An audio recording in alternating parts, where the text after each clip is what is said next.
à tous et merci de nous retrouver pour l'intégrale de la revue de presse. Nous sommes en compagnie de Didier Assoumou. Bonjour Didier. Bonjour Renaud, bonjour à toutes et à tous. Très heureux de vous retrouver. Didier Assoumou, rédacteur en chef de Fraternité Multimédia. C'est ça, exactement. Fratmat.info. Hein. Et avec vous aujourd'hui, quelques titres de la presse nationale à traiter. On démarre avec l'expression qui nous dit que les capacités opérationnelles des forces armées de Côte d'Ivoire vont être renforcées. Eh bien Renaud, oui. Qui veut la paix prépare la guerre, dit l'adage. Et mieux, les autorités américaines ont alerté les autorités ivoiriennes d'une probable attaque terroriste dans le nord du pays. Oui. Et le ministre Tené Brahima a décidé justement de prendre le taureau par les cornes. Il multiplie d'ailleurs les briefings avec les militaires du nord du pays. Mieux, nos confrères de l'Expression nous apprennent que Lassina Doumbia, le chef d'état-major des armées, a décidé justement de renforcer les équipements militaires en se dotant de 4 nouveaux hélicoptères. Et cette décision a été validée par le Conseil national de sécurité, présidé par le chef de l'État, Alassane Ouattara. Une livraison donc de 4 hélicoptères est attendue dans les prochains jours. Et la nouvelle, c'est que les autorités ivoiriennes se sont tournées vers les autorités chinoises pour l'acquisition donc de ces appareils. Selon nos confrères de l'Expression, les autorités ivoiriennes attendent toujours une livraison de 10 hélicoptères commandés avec les Israéliens. 4 ont déjà été livrés et ont été utilisés d'ailleurs lors de la CAN organisée récemment en Côte d'Ivoire. Pour tout dire, justement, les populations peuvent être sereines puisque les autorités ivoiriennes ont décidé de renforcer justement les équipements militaires pour sécuriser le nord du pays. C'est bien cela. Et puis, on va parler d'autre chose. Hein. On a du nouveau dans l'affaire de l'élève qui a giflé une enseignante au lycée moderne de Cocody. Effectivement, Renaud, les faits remontent au 19 mars 2024. Une enseignante d'éducation physique a été giflée, justement, je pèse bien mes mots, par un élève.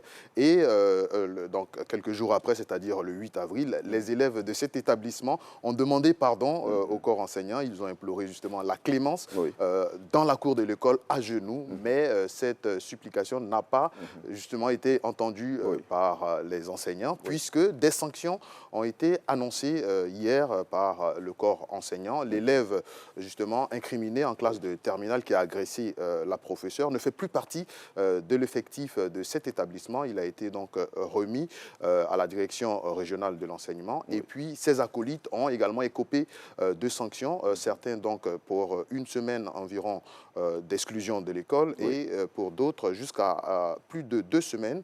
Et chacun d'eux, justement, récolte des notes entre 5 et 7 en conduite, ce qui veut dire qu'ils ont besoin justement de redoubler d'efforts pour éviter d'être aussi renvoyés comme leurs copains. Et justement, c'est l'occasion en même temps de sensibiliser les élèves sur les agissements qui ne sont pas bien à recommander dans les établissements scolaires. Et puis, Didier, il y a une affaire qui a secoué un peu le monde religieux et le Burida. C'est cette histoire de paiement des droits d'auteur dans les lieux de culte. On est en train de s'acheminer vers une résolution de l'affaire. Effectivement, le Bureau ivoirien des droits d'auteur veut justement faire payer une redevance lors de l'utilisation des œuvres protégées pour des animations dans les lieux de culte. Et cette annonce n'a pas fait l'unanimité, surtout au sein justement des évangélistes et également de la communauté musulmane. Par exemple, le pasteur Robert Dion a réagi. Pour lui, il s'agit justement d'une profanation de ces lieux de culte, car selon lui, utiliser les psaumes ne fait justement en rien partie d'une contrefaçon ou de l'exploitation abusive d'une œuvre. C'est pour cela justement que le Burida, qui a célébré, il faut le rappeler hier, ses 43 ans d'existence, a décidé d'aller à la rencontre de ces hommes de Dieu pour expliquer de fond en comble justement cette nouvelle mesure. Des amendes ou des amendes justement seront perçues dans ces lieux de culte et elles vont entre 10 000 et 100 000.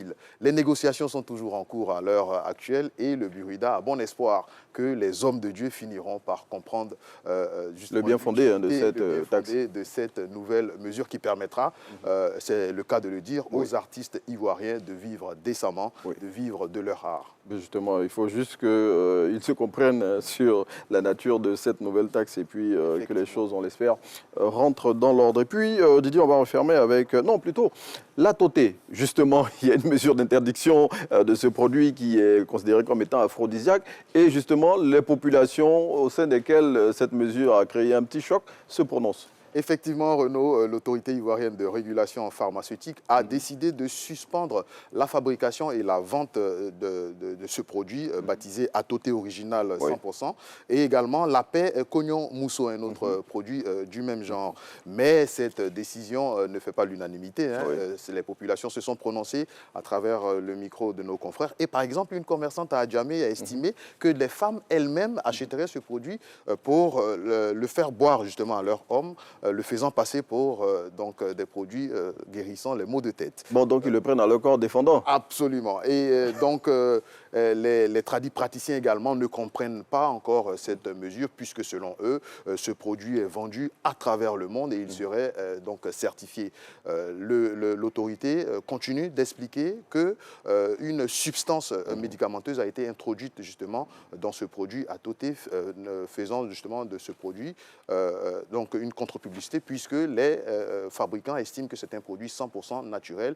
Et pour l'autorité de régulation, il n'en est rien. Voilà pourquoi elle a donc décidé de suspendre la fabrication et la commercialisation de ce produit. Mais en tout cas, cette décision continue de faire couler de l'encre et des salives, et on en saura davantage dans les jours à venir. Bon, en tout cas, on compte sur les autorités ivoiriennes qui, si elles ont pris cette nouvelle mesure, c'est forcément pour protéger les populations. Et puis, on referme ce numéro de l'intégrale de la revue de presse dédiée avec vous pour dire que Evan Idika se porte bien, malgré le malaise qu'il y a eu. Effectivement, Renaud, c'était dimanche dernier en Italie lors du match de la Série A opposant son club de l'AS Roma à l'Undinese. Le footballeur ivoirien Evan Idika s'est effondré sur la pelouse suite à un malaise. Selon les dernières informations, les nouvelles sont bonnes, puisque la situation médicale du footballeur se serait améliorée selon son club. Il a fait donc un malaise, mais donc le club précise qu'il ne s'agit aucunement d'une pathologie cardiaque, mais plutôt d'un traumatisme thoracique.